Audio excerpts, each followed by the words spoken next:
ನಮಸ್ಕಾರ. ಎನ್.ಆರ್. ಪುರ ಸುದ್ದಿ ಸಮಾಚಾರಕ್ಕೆ ಸ್ವಾಗತ. ಇಂದು ಬುಧವಾರ. ನಾನು ಮಧುರಾ ಮಂಜುನಾಥ್. ಸುದ್ದಿಗಳ ವಿವರ. ಪ್ರತಿಯೊಂದು ಮಗುವಿನ ಪಾಲನೆ, ಪೋಷಣೆ ಹಾಗೂ ರಕ್ಷಣೆ ನಮ್ಮೆಲ್ಲರ ಕರ್ತವ್ಯವಾಗಿದೆ ಎಂದು ಪೊಲೀಸ್ ಠಾಣಾಧಿಕಾರಿ ಬಿ.ಎಸ್. ನಿರಂಜನಗೌಡ ಹೇಳಿದರು. ಅವರು ಮಂಗಳವಾರ ಬಿಇಒ ಕಚೇರಿಯ ಕ್ಷೇತ್ರ ಸಂಪನ್ಮೂಲ ಕೇಂದ್ರದಲ್ಲಿ ಸಾರ್ವಜನಿಕ ಶಿಕ್ಷಣ ಇಲಾಖೆ, ಪೊಲೀಸ್ ಇಲಾಖೆ ಹಾಗೂ ಶಾಲಾ ಶಿಕ್ಷಣ ಇಲಾಖೆ ಸಂಯುಕ್ತ ಆಶ್ರಯದಲ್ಲಿ ಆಯೋಜಿಸಿದ್ದ ಮಕ್ಕಳ ಲೈಂಗಿಕ ಶೋಷಣೆ ತಡೆ ಕಾಯ್ದೆ, ಶಾಲೆಗಳಲ್ಲಿ ದೈಹಿಕ ಶಿಕ್ಷೆ ನಿಷೇಧ ಮತ್ತು ನಿರ್ಮೂಲನೆ, ಮೌಲ್ಯ ಶಿಕ್ಷಣ, ಜ್ಞಾನ ಸೇತು ವಿಚಾರ ಬಗ್ಗೆ ಶಿಕ್ಷಕರಿಗೆ 3 ದಿನಗಳ ತರಬೇತಿ ಮತ್ತು ಮಾಹಿತಿ ಕಾರ್ಯಾಗಾರ ಉದ್ಘಾಟಿಸಿ ಮಾತನಾಡಿ, ಮಕ್ಕಳು ಈ ದೇಶದ ಸಂಪತ್ತು. ಮಕ್ಕಳು ಈ ದೇಶದ ಅಮೂಲ್ಯವಾದ ಆಸ್ತಿಯಾಗಿದ್ದಾರೆ. ಪೋಷಕರು ಹಾಗೂ ವಿದ್ಯೆ ಕಲಿಸುವ ಶಾಲೆಯ ಶಿಕ್ಷಕರುಗಳು ಮಕ್ಕಳನ್ನು ಸ್ನೇಹಿತರಂತೆ ನೋಡಿಕೊಳ್ಳಬೇಕು ಎಂದು ಕಿವಿಮಾತು ಹೇಳಿದರು. ಕಾರ್ಯಕ್ರಮದ ಅಧ್ಯಕ್ಷತೆಯನ್ನು ವಹಿಸಿದ್ದ ಕ್ಷೇತ್ರ ಶಿಕ್ಷಣಾಧಿಕಾರಿ ಶಬಾನಾ ಅಂಜುಂ ಮಾತನಾಡಿ, ಶಾಲಾ ಶಿಕ್ಷಣ ಇಲಾಖೆ ತರಬೇತಿಗಳು ವಿದ್ಯಾರ್ಥಿಗಳ ಗುಣಾತ್ಮಕ ಶಿಕ್ಷಣವನ್ನು ಹೆಚ್ಚಿಸುವಲ್ಲಿ ಶಿಕ್ಷಕರಿಗೆ ಬಾಹ್ಯ ಬೆಂಬಲವನ್ನು ನೀಡುತ್ತವೆ.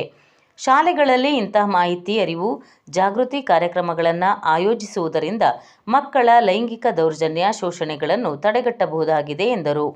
ಕ್ಷೇತ್ರ ಸಮನ್ವಯಾಧಿಕಾರಿ ಸೇವ್ಯಾ ನಾಯಕ್ ಮಾತನಾಡಿದರು. ಸಹ ಶಿಕ್ಷಕಿ ಪ್ರಕೃತಿ ಪ್ರಾರ್ಥಿಸಿದರು. ಸಿಆರ್ಪಿಎಸ್ ಗಿರೀಶ್ ನಾಯ್ಕ್ ಸ್ವಾಗತಿಸಿದರು. ಬಿಇಆರ್ಟಿ ತಿಮ್ಮೇಶ್ ಕಾರ್ಯಕ್ರಮ ನಿರೂಪಿಸಿದರು. ಸಿಆರ್ಪಿ ಮಂಜುಶ್ರೀ ವಂದಿಸಿದರು. 3 ದಿನಗಳ ತರಬೇತಿ ಕಾರ್ಯಕ್ರಮದಲ್ಲಿ ಸಂಪನ್ಮೂಲ ವ್ಯಕ್ತಿಗಳಾಗಿ ಬಿಆರ್ಪಿ ಸಂದೀಪ್ ಹಾಗೂ ಸಿಆರ್ಪಿಗಳಾದ ದೇವರಾಜ್, ಅನಂತಪ್ಪ, ರಾಮನಾಯ್ಕ್, ಶಿವಣ್ಣ ನಾಯ್ಕ್, ತಿಮ್ಮೇಶ್ ತರಬೇತಿ ನೀಡಲಿದ್ದಾರೆ. ಬ್ರಹ್ಮಶ್ರೀ ನಾರಾಯಣಗುರು ಮತ್ತು ಮಹಾತ್ಮ ಗಾಂಧಿ ಅವರ ಐತಿಹಾಸಿಕ ಸಂವಾದ ಶತಮಾನೋತ್ಸವ ಯತಿಪೂಜೆ ಕಾರ್ಯಕ್ರಮವು ಡಿಸೆಂಬರ್ 3 ಬುಧವಾರ ಮಂಗಳೂರಿನ ಕೋಣಾಜೆಯ ಮಂಗಳ ಗಂಗೋತ್ರಿಯಲ್ಲಿ ನಡೆಯಲಿದ್ದು, ಜಿಲ್ಲೆಯಿಂದ 500 ಜನರು ಮಂಗಳೂರಿನ ಕಾರ್ಯಕ್ರಮದಲ್ಲಿ ಭಾಗವಹಿಸಲಿದ್ದೇವೆ ಎಂದು ತಾಲೂಕು ನಾರಾಯಣಗುರು ಸಮಾಜ ಸೇವಾ ಸಂಘದ ಅಧ್ಯಕ್ಷ ಪಿ.ಆರ್. ಸದಾಶಿವ ತಿಳಿಸಿದ್ದಾರೆ. ಅವರು ಪತ್ರಿಕಾ ಹೇಳಿಕೆ ನೀಡಿ, ಎನ್.ಆರ್. ಪುರ ತಾಲೂಕಿನಿಂದ 82 ಜನರು ಈ ಐತಿಹಾಸಿಕ ಕಾರ್ಯಕ್ರಮದಲ್ಲಿ ಭಾಗವಹಿಸಲಿದ್ದೇವೆ. ಯತಿಪೂಜೆ ಕಾರ್ಯಕ್ರಮದಲ್ಲಿ ಮುಖ್ಯಮಂತ್ರಿ ಸಿದ್ದರಾಮಯ್ಯ, ಬಿ.ಕೆ. ಹರಿಪ್ರಸಾದ್ ಭಾಗವಹಿಸಲಿದ್ದಾರೆ. ಮಂಗಳೂರಿನಲ್ಲಿ ಈಗಾಗಲೇ ಸ್ಥಾಪಿಸಿರುವ ನಾರಾಯಣಗುರು ಅಧ್ಯಯನ ಪೀಠಕ್ಕೆ ಮುಖ್ಯಮಂತ್ರಿ ಸಿದ್ದರಾಮಯ್ಯ 3 ಕೋಟಿ ರೂಪಾಯಿ ನೀಡಿದ್ದಾರೆ. ವಿಧಾನ ಪರಿಷತ್ ಸದಸ್ಯ ಹಾಗೂ ನಾರಾಯಣಗುರು ಸಮಾಜದ ಮುಖಂಡ ಬಿ.ಕೆ. ಹರಿಪ್ರಸಾದ್ 1 ಕೋಟಿ ರೂಪಾಯಿ ನೀಡಿದ್ದಾರೆ ಎಂದು ಮಾಹಿತಿ ನೀಡಿದ್ದಾರೆ. ನರಸಿಂಹರಾಜಪುರ ಪಟ್ಟಣದ ಬಸ್ ನಿಲ್ದಾಣದ ಎದುರಿರುವ ಪೇಟೆ ಆಂಜನೇಯ ಸ್ವಾಮಿ ದೇವಸ್ಥಾನದಲ್ಲಿ ಹನುಮ ಜಯಂತಿ ಪ್ರಯುಕ್ತ ಮಂಗಳವಾರ ಬೆಳಗ್ಗೆ 9 ಗಂಟೆಯಿಂದ ಆಂಜನೇಯ ಸ್ವಾಮಿಗೆ ಪಂಚಾಮೃತ ಅಭಿಷೇಕ, ರುದ್ರಾಭಿಷೇಕ, ಪವಮಾನ ಅಭಿಷೇಕ, 11 ಗಂಟೆಗೆ ಮಾರುತಿ ಹೋಮ, 12:30 ಗಂಟೆಗೆ ಪೂರ್ಣಾಹುತಿ, ಮಹಾಮಂಗಳಾರತಿ, ತೀರ್ಥ ಪ್ರಸಾದ ವಿನಿಯೋಗ ನಡೆಯಿತು. ವಿವಿಧ ಭಜನಾ ತಂಡದವರಿಂದ ಭಜನೆ ನಡೆಯಿತು. ಸಂಜೆ 7 ಗಂಟೆಗೆ ಅಷ್ಟಾವಧಾನ ಸೇವೆ, ವಿಶೇಷ ಅಲಂಕಾರ, ಮಹಾಮಂಗಳಾರತಿ, ಪ್ರಸಾದ ವಿನಿಯೋಗ ನಡೆಯಿತು. ನೂರಾರು ಭಕ್ತರು ಆಗಮಿಸಿ ಪೂಜೆ ಸಲ್ಲಿಸಿದರು.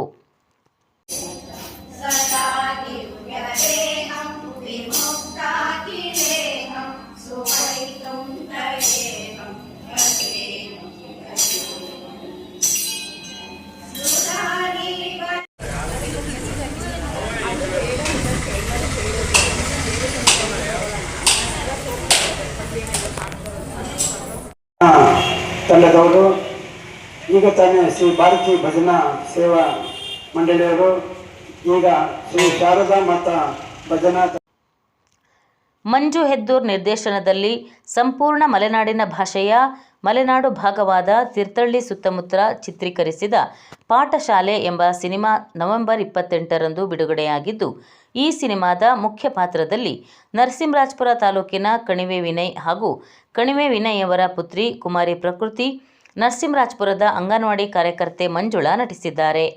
ಈಗಾಗಲೇ ತೀರ್ಥಹಳ್ಳಿಯ ವಿನಾಯಕ, ಶಿವಮೊಗ್ಗದ ಮಲ್ಲಿಕಾರ್ಜುನ, ಭರತ ಚಿತ್ರಮಂದಿರದಲ್ಲಿ ಬಿಡುಗಡೆಯಾಗಿದೆ.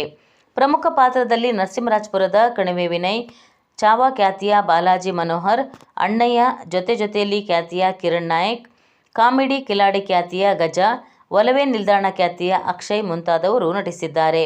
ನರಸಿಂಹರಾಜಪುರ ತಾಲೂಕಿನ ಕಲಾವಿದ ಕಣಿವೆ ವಿನಯ್ ಅವರು ಈಗಾಗಲೇ 10ರಿಂದ 12 ವಿಭಿನ್ನ ಪಾತ್ರಗಳಲ್ಲಿ ನಟಿಸಿದ್ದಾರೆ. ಅಲ್ಲದೆ ನಿರ್ಮಾಪಕರಾಗಿ ಹೆಸರು ಮಾಡಿದ್ದಾರೆ.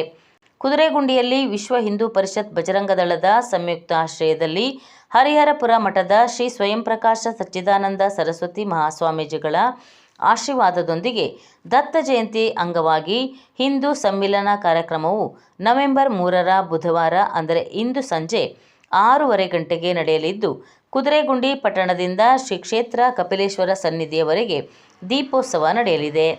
ವಿಶೇಷ ಆಕರ್ಷಣೆಯಾಗಿ ಬ್ರಹ್ಮಾವರ ಶ್ರೀ ದುರ್ಗಾ ಪರಮೇಶ್ವರಿ ಕುಣಿತ ಭಜನೆ ಕಲಾ ತಂಡದವರು ಆಗಮಿಸಲಿದ್ದಾರೆ. ದೀಪೋತ್ಸವದ ಮುಖ್ಯ ಅತಿಥಿಗಳಾಗಿ ಗದ್ದೆಮನೆ ವಿಶ್ವನಾಥ್, ಕಡೆಗದ್ದೆ ಚಕ್ರಪಾಣಿ ಕಾರಂತ್, ಶೆಟ್ಟಿಗದ್ದೆ ರಾಮಸ್ವಾಮಿ, ಕಣಿವೆ ವಿನಯ್, ಸೀತೂರು ಉಪೇಂದ್ರರಾವ್, ಕುದುರೆಗುಂಡಿ ನಾಗೇಶ್ ನಾಯಕ್, ಶಿವಪುರ ವಿನಯ್ ದೀಪೋತ್ಸವಕ್ಕೆ ಚಾಲನೆ ನೀಡಲಿದ್ದಾರೆ ಎಂದು ಕಾರ್ಯಕ್ರಮದ ಸಂಘಟಕರು ತಿಳಿಸಿದ್ದಾರೆ. ವಂದನೆಗಳು.